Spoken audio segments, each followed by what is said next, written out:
Bonjour tout le monde, et voilà, de nouveau là pour une petite vidéo. Je profite d'avoir un petit peu de temps à la maison pour vous en faire une aujourd'hui. Il y en aura également une demain. Demain, on va faire des gaufres sucrés, puisque c'est une recette que je n'avais pas encore présentée. Donc, vu que j'ai les moules à gaufres, enfin, ça y est, j'ai les miens. Je vais pouvoir en profiter pour vous les présenter. En attendant, aujourd'hui, on va faire une recette qui s'appelle l'invisible courgette au jambon. Pourquoi ce nom? Je l'ignore. C'est le nom de la recette, tout simplement. Alors, ils nous disent de commencer par émincer des courgettes finement. Donc, vu que nous, on a la bébé Mando, ouais, c'est comme ça que je l'appelle parce que je l'aime bien, hein, puisque du coup, elle a double lame, de ce côté et de ce côté. On a décidé de les faire comme ça. Comme ça, on a vraiment des courgettes très très fines. Et du coup, c'est un petit peu moins embêtant. Donc là, je vais essayer de récupérer un petit peu ce qui reste dessus. Voilà. Et à tremper. Donc, je l'ai fait à l'avance pour que ça aille un petit peu plus vite, puisque forcément, faire les courgettes, c'est la seule chose de la recette qui prend un petit peu de temps.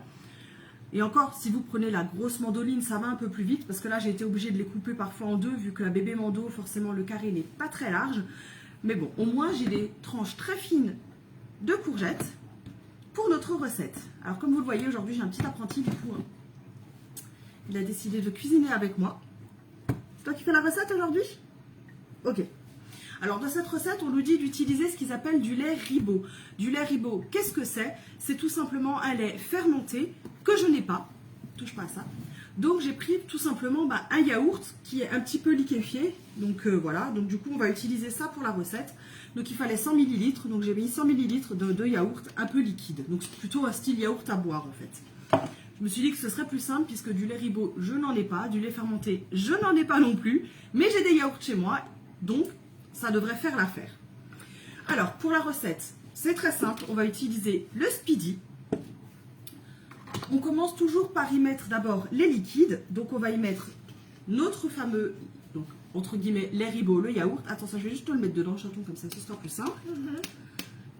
Hop, voilà.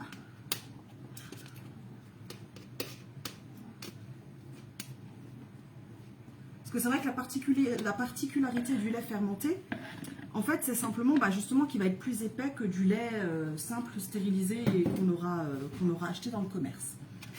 Il va nous falloir 2 œufs. Tu sais comment on fait avec la spatule ou tu préfères le couteau? Le couteau. Tu préfères le couteau? Oui. Attends, je t'enlève la spatule alors. L'autre sens, le couteau, sinon un jour tu vas te couper les doigts. Pas aussi haut, descends. Voilà. Reste dessus. Et dans la poubelle. Hop, le deuxième.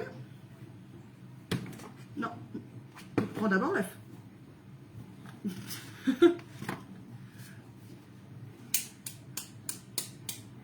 Donc j'ai un vrai petit chef à la maison hein, qui cuisine dès qu'il le peut. Tu t'en sors? Oui. Attention, on ne met pas de coquille dedans. Hein. Ah, il y en a une, on va aller l'enlever après. Hop, dedans. Tu te rinces les mains? Non mais tu t'essuies pas sur le tablier, Axel. Alors, il faut juste réussir à choper la coquille et c'est là que ça va être un petit peu compliqué. Attends. Quoi? Lave tes mains. Arrête l'eau. Voilà. Qu'est-ce qu'il y a? J'ai oublié le nom. Ah, mais là, c'est juste pour rincer l'œuf que tu as mis dessus, Axel. Alors, hop, j'ai une coquille. J'ai vu qu'il y en avait une deuxième. Mélissa, qu'est-ce que je t'ai dit? Alors, je vais la boire. Tu la presses? Ouais, je l'ai eu. Voilà. Hop là. Donc là, on a mis le lait, les œufs. On va mettre ça de côté quelques minutes, puisqu'il nous demande d'y mettre également du parmesan, que j'ai oublié d'acheter. Voilà. Donc du coup, je vais y mettre un petit peu d'emmental. Donc on nous dit de mettre 30 g de parmesan dans la recette, mais d'en faire un peu plus parce qu'on va en avoir besoin pour mettre par-dessus. Donc là, on va tout simplement, grâce à notre petit moulin universel, donc j'ai à peu près la 90 g. Hop. Oula. Ah bah oui, c'est sûr qu'il n'était pas bien fixé, donc forcément, ça ne peut pas aller. Voilà, cette fois c'est bon. Ouais, c'est pas grave, c'est parce qu'il était mal fixé. Non, tu manges pas ce qui est dans l'évier, Axel, arrête tes bêtises. Hop, voilà. Et du coup, on va avoir notre fromage. Tu t'en vas où je me fâche. Voilà, donc là, notre fromage est râpé. Hop. Donc on va y mettre, du coup, je disais 30 grammes dans la recette. Je peux faire. Alors, tu mets petit à petit qu'on puisse avoir un 3 et un 0. Vas-y, mets dedans. Encore, là, il y a à peine 2 grammes, là. Tu peux y aller. Allez, 7 grammes. Vas-y. Stop. On a déjà un petit peu trop, on a 35 grammes. On fera avec, c'est pas grave. Voilà, alors, donc je disais, les œufs, le lait, du coup, le parmesan que je n'ai pas, que je remplace par de l'emmental. Et on va également y mettre 70 grammes de farine. Mais qu'est-ce que tu fais, Axel? Touche pas la balance. Tu fais des bêtises. Voilà. Alors, là, il faut un 7 et un 0. Non, là, la farine. Hop, voilà. Donc là, c'est les fameux bacs que vous avez actuellement en promotion sur le catalogue ce mois-ci. Donc, jusqu'à demain. Hein, ne pas hésiter. Donc là, j'ai plus d'1 kg de farine dans le bac. Alors que je vous dis pas de bêtises, je sais plus, je crois que c'est 2 litres 2 celui-ci. Voilà. De 2 litres 2, j'ai plus d'1 kg de farine. Hein, donc, du coup, ils sont vraiment top. J'ai fait pareil pour le sucre. Ils sont vraiment super. Encore un peu. Là, on est à 42. On n'est pas très loin. 53. Encore un petit peu. Il faut un 7 et un 0. Un petit peu, Axel, j'ai dit. Pas tout le bac. Stop. Stop. Stop. Non. J'ai dit stop. Il y a 70 là. Pardon. Ça y est, je l'assomme. Et on va y ajouter également 5 millilitres. Donc, c'est pour ça que j'ai pris la petite cuillère de levure chimique. Alors là, on a un petit sachet d'ouvert. On va voir si ça suffit. Ah, bon, c'est plus puisqu'il ne veut pas s'ouvrir. Voilà. Tu prends ce qu'il faut. Attends, regarde. Hop. Ouais, pour les 2 grammes qui restent là. Hop là, voilà. Et là, on va tout simplement mélanger tout ça. Je peux mélanger? Bah oui, tu vas mélanger. Alors, on n'oublie pas les 2 petites dents qui sont là, qui se mettent dans le trou. Axel, lâche! Dans le trou du manche. On le tient bien et on va tourner en vitesse 2 parce qu'il y a quand même des choses un peu épaisses dedans. Et on tourne. Non, on le tient là. L'autre main. L'autre main. Voilà, et tu tournes. Pour les gauchers, bien évidemment, il suffit de le tourner pour pouvoir tourner dans l'autre sens puisqu'avec le Speedy 2, les gauchers peuvent également l'utiliser. Je vais juste ranger ça, comme ça, ça prend pas de place. Hop, voilà. Tu t'en sors? Allez, je te le tiens. Après, avec le parmesan, étant donné que c'est quelque chose qui est râpé et qui est donc beaucoup plus fin, ce sera aussi plus facile. Là, l'inconvénient de l'emmental, c'est que c'est un petit peu plus gros. Lâche, on regarde. Oh, la vache, il a là. Alors, ça m'a l'air pas très mal. On va enlever tout ça. Non, tu... Ah, enlève tes doigts. Mais je veux juste couper. On va juste mettre ça de côté 2 secondes. On va rajouter un petit peu de sel, un petit peu de poivre. Alors, du sel, vu que c'est des courgettes, on peut y aller. C'est pas quelque chose de salé du tout. Donc, on va pouvoir mettre une bonne dose de sel.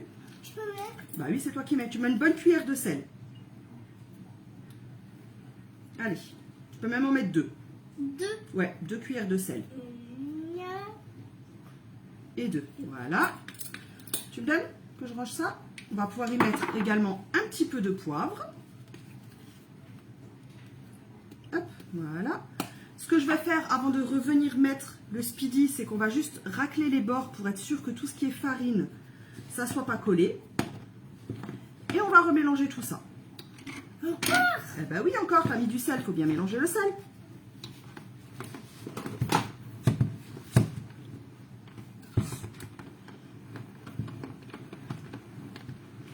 Et la prépa qui est là, on va tout simplement l'ajouter à nos courgettes. C'est bon, Axel, tu peux t'arrêter. Alors c'est pareil, normalement dans la recette ils disent 3 courgettes. Moi j'ai vu ce que donnait déjà le résultat avec 2. Je me suis dit que ça suffirait largement. Mais après j'avais aussi des très très grosses courgettes. Donc selon la taille des courgettes, on prend 2 simplement comme moi, voire 3 si elles sont plus petites. Donc là on récupère tout. Hop. J'ai envie de goûter. Oui mais non, ce sera goûté quand ce sera cuit, Axel. Et on rajoute tout ça à nos courgettes. Hop. Le fromage. Là, il est déjà dedans le fromage. C'est toi qui l'as pesé. T'as déjà oublié? Oui. Oui. Là, on va pouvoir mélanger. Tu veux que je le fasse ou tu le fais toi, mélanger? Je le fasse. Tu le fais? Je le fais. Je le fais. Voilà. On racle bien pour récupérer un maximum. J'étais sage là. Et là, pour mélanger, tout simplement, on va prendre du dessous pour venir dessus et bien mélanger tout ça. Alors, attendez, je vais prendre la plus grosse spatule, ce sera plus simple. Donc, tu prends en dessous et tu mets dessus. Tu tournes en dessous, dessus. D'accord? Et on finira ensuite. En dessous, dessus. En dessous, dessus. Allez, il faut bien tenir ton saladier, sinon il va se sauver. Allez, je vais finir de mélanger. Tu veux quoi? Tu veux t'en aller? Tu veux plus faire? Si. Ah ben alors, on va mettre dans les moules maintenant. Alors, pour les moules, vous avez plusieurs possibilités. Hein. Choisir de faire des petits moules individuels ou alors faire un seul grand moule. Moi, je vais faire les deux parce que j'ai qu'un seul moule individuel. J'en aurais eu deux, je l'aurais fait sur les deux. Mais comme on va bientôt arriver sur la Saint-Valentin, je me suis dit que ça pourrait être une idée de recette justement sympa à faire dans les petits moules à cœur. Puisque ce sont des légumes dans lesquels on y ajoute un petit peu de jambon. Vous pouvez à côté ensuite faire ce que vous voulez, des pâtes, du riz, des spätzle si vous avez envie de féculents, ce qui n'est absolument pas obligatoire. Ou manger tout simplement 1, 2, 3 petits cœurs. C'est des légumes, hein, donc vous n'avez absolument aucun risque. Alors, voilà. Là, on va en mettre déjà un petit peu dans le fond de chaque cœur. Hop. Donc, pour ça, on va prendre tout simplement nos moules cœurs, une cuillère. On prend, on met dans le fond. Ouais, on dirait un peu une salade, mais après, ça va cuire. On met dans le fond, on en met un peu partout et on fait le suivant. Vas-y. Tu veux pas faire? C'est moi qui fais ça? J'étais sage? Non, t'es pas sage, tu parles. C'est parlant, c'est ça. Alors que je vous explique quand même, c'est parce que j'ai acheté un jouet dinosaure qui veut absolument, seulement je lui ai dit qu'il l'aurait quand il serait sage. Et vu que ces derniers jours il fait beaucoup de bêtises, forcément il ne l'a pas encore reçu. Voilà pourquoi il pose la question. Hop, on en met un petit peu partout. Par contre le jambon c'est toi qui vas le mettre, hein, d'accord? Arrête de soupirer. C'est moi. Bah oui, t'es là pour faire à manger, donc forcément c'est toi. Donc là on va venir mettre un petit peu de jambon dedans.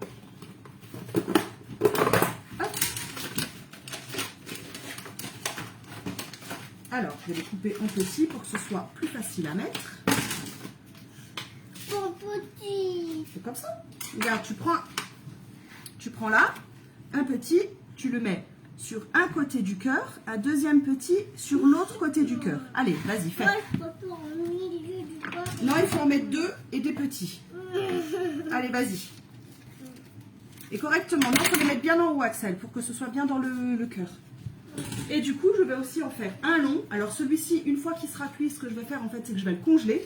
Comme ça, ça me permettra d'en avoir, si un jour j'ai pas le temps de cuisiner, que je suis pas à la maison, que je suis au travail, il suffira de le sortir, de le réchauffer un petit peu. Et du coup, on aura un repas qui sera prêt. Donc du coup, comme avant, je mets une partie de courgette dans le fond. Et voilà. T'en as oublié un de cœur, regarde. Ah oui. Voilà, donc là pareil, hein, j'ai mis dans le fond un petit peu de courgette. Attends, lui il n'est pas bien mis. Voilà, on va y mettre du jambon. Donc je finis déjà celle-là avant de passer à Tu l'autre. peux manger un jambon? Non, on mange pas de jambon maintenant. Ouais. Tu peux quoi? T'en aller? Oh non. Alors qu'est-ce que tu veux? D'abord, je vais avec toi. D'abord tu veux avec moi. Ok. Donc là, hop, on coupe en deux Pourquoi? pour mettre là-dedans. Là on coupe juste en deux. On met dedans. Hop, correctement. Hop là. Encore une, tu la mets là au fond. Non, pas dans ce sens-là, chaton. Dans l'autre sens, c'est mieux. Comme ça. Voilà. Ensuite, on va y remettre une couche de courgettes. Hop, donc j'en mets déjà un petit peu. Je rajouterai s'il en reste des cœurs après. Donc en fait, ça fait un petit peu comme un gâteau. Hop. Non, ça commence par une salade. Non, c'est plus un gâteau, parce qu'après on va le cuire. Donc là, comme avant, on remet une couche de courgettes. On se calme, Axel. Là, l'avantage, c'est que ça va gonfler un tout petit peu. Donc, on peut quand même mettre une bonne dose. On n'est pas obligé de rester aux 3/4. Puisque, hop, le but, c'est qu'on ait... presque plus. De quoi? Il n'y a presque plus. De courgettes, si, ça suffira pour ce qui nous reste là. Regardez, il nous reste 2 cœurs. 2 cœurs. Et un autre. Et 2 cœurs. Tu vois, ça suffit. Je vais prendre la maryse pour racler ce qu'il faut et le mettre dans le gros. J'étais pas. Axel, arrête. Pourquoi? Parce que rien que le demander, ça n'est pas. Voilà, comme ça on racle tout. On récupère vraiment tout comme il faut. Et maintenant, on peut y ajouter de nouveau un petit peu de parmesan ou d'emmental, le fromage que vous souhaitez mettre dedans. Vous pouvez également y mettre du comté, hein, ça sera vraiment très bon. Un petit peu partout, Axel. Il y en a trop là sur ton cœur. Non, tu prends dans le pot. Il en faut partout. Et mais là, Axel, je vais me fâcher. Je t'ai dit partout. Pourquoi tu mets tout sur le même? Les autres, ils vont être jaloux si tu leur donnes pas un peu de fromage. On n'a plus. Oui? Et t'en as mis partout? Voilà. Hop, on en met un petit peu partout. Et voilà. Donc la recette, vous voyez, elle est déjà terminée. Il ne reste plus qu'à mettre ça au four 40 minutes à 180 degrés. Donc le four, forcément, je l'ai déjà préchauffé. La grille, je l'ai sortie du four puisqu'on utilise les moules en silicone. Donc on ne met jamais de silicone sur une plaque chaude parce que ça peut la casser. Donc là, je vais mettre ma grille dans le four.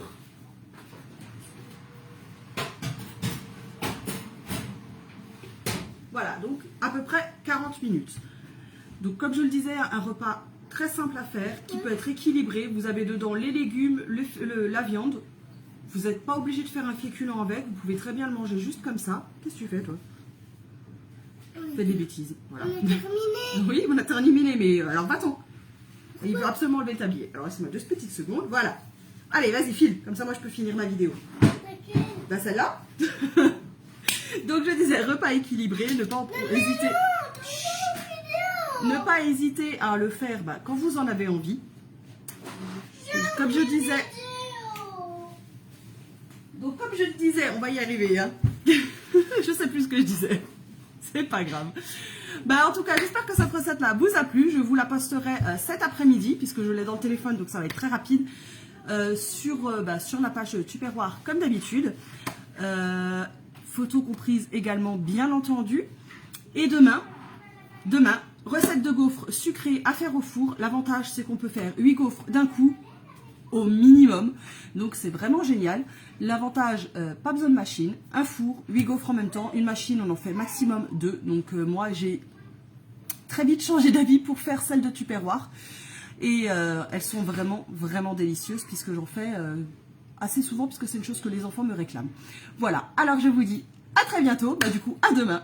Et je vous souhaite une très, très belle journée. Gros bisous à tous!